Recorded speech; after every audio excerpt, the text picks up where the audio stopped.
2009. Yeah. Okay. Things that I'm looking for in here, it is a high efficiency furnace. So these little rubber hoses right here are going to have condensation in them. Okay. So every once in a while, every 3 months, I just want you to open this up, right? When you change your filter. Yeah. So it's the filter. When you change this, open the door up and just take a look around and just make sure that there's no leaks, okay, from the condensation lines from these. Okay.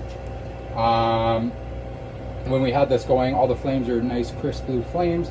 I'm just making sure everything's looking good on that. Okay. So overall, you're looking really good in here.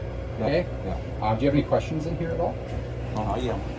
Well, không, em thì không. Anh có muốn hỏi gì? Anh Anh biết hỏi hỏi. gì chưa? He doesn't know what to ask. Oh, okay. But So for me, I don't so have any things questions. that's just some things to look out for. Is just it mostly is just making sure that these are not leaking. Yeah. Okay, that's 90% of the things I find with these is just making sure that those are not leaking. This one, right? Yeah. So these rubber hoses, because they leak from here. Oh, leaking from Yeah, here. yeah. So they leak from up here and here, Yes. and then they come in here. And you can see, Yeah. and then it goes to the drain over there. Yes, Okay. okay. Under in this panel as well, you do have your motherboard, so the electrical to your furnace. Yeah. And that's another thing we don't want to happen, because if this leaks and somehow it gets Yeah. underneath here, Yeah. electrical and water don't mix.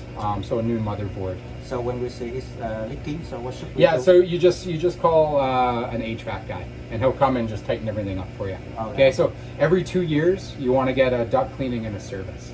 Okay. Yeah. Looks like February 2023, they got one done, Yeah. which is good. And they got some stuff that's 2009, so they had the service done when this was just after this was put in. Yeah. Okay, so it seems like they're keeping up with some service. So just get yourself on a schedule and make sure that you're Yeah. doing that. Okay. Okay. This is your exhaust. Okay, Yeah. this pipe here is exhaust out. Yeah. And this is your intake. Okay. Yeah. Okay. Oh, I lifted up my knees. Oh, Okay. So this. Sometimes these can usually lead to the outside as well and bring fresh air in, but that's what this guy over here is doing. Okay. Yeah. So this is called the combustion air pod. So it's supplying this room with fresh air for your furnace and for your hot water tank. Okay.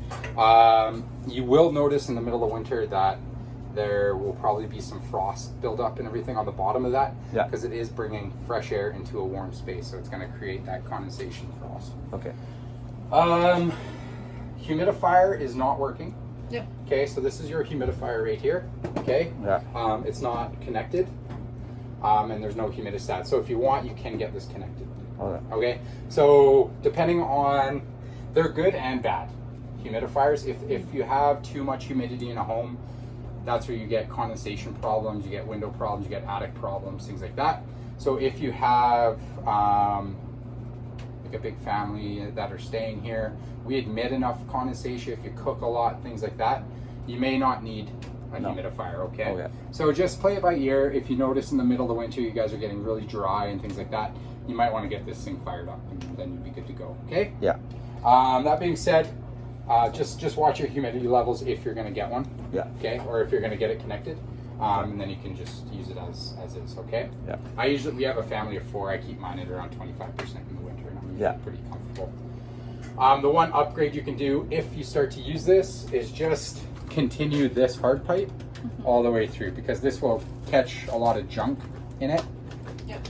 We call it other people's germs. So you can just switch that out, and that's quite easy. That's just a piece of 8-inch pipe there. Okay.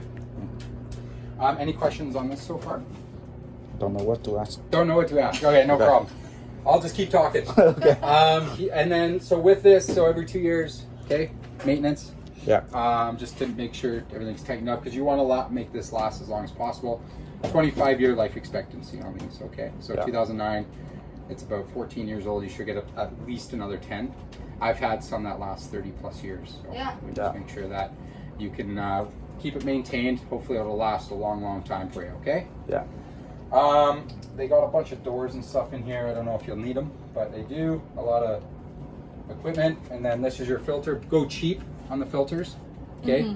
Cheapest ones money can buy, and just change them out every 3 months. Okay. And there's a size on this for you as well. Okay. There's a size on it that you can buy. Okay. And then leading, sorry? No, I was just telling him. That Oh. it's very cheap and. Yeah, you can get a big pack and just Yeah. change them out every few months. Okay, Yeah. 3 months. Your gas shut off is right here. Yeah. Okay, your electrical shut off is right here. Yeah. Okay, so that's for your furnace. Yeah. Also, and then we're gonna lead over to your hot water tank, which is this. Okay. Yeah.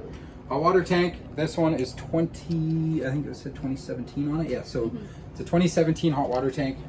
These typically last 8 to 12 years is a life expectancy. I've seen some last a lot longer than that.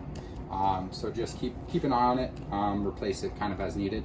They don't build appliances these days to last, unfortunately. So one this size will cost between $15 and $2,000. Okay. Yeah. And the good thing is, if this does leak, you got your main drain right there, so it's not going to wreck anything on this side.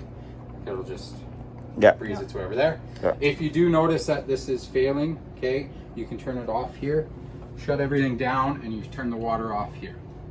Okay, Yeah. that's your water shut off to the tank. So Yeah. there's no more water that goes through it, and then you can get a guy in to come Yeah. fix it. This guy right here on the side, this is a TPR, so it's a temperature pressure relief valve. Yeah. The reason why they have an extension is just because if it gets over pressurized, it can blow. You don't want that on you because that's really hot water. So they put this safety extension on.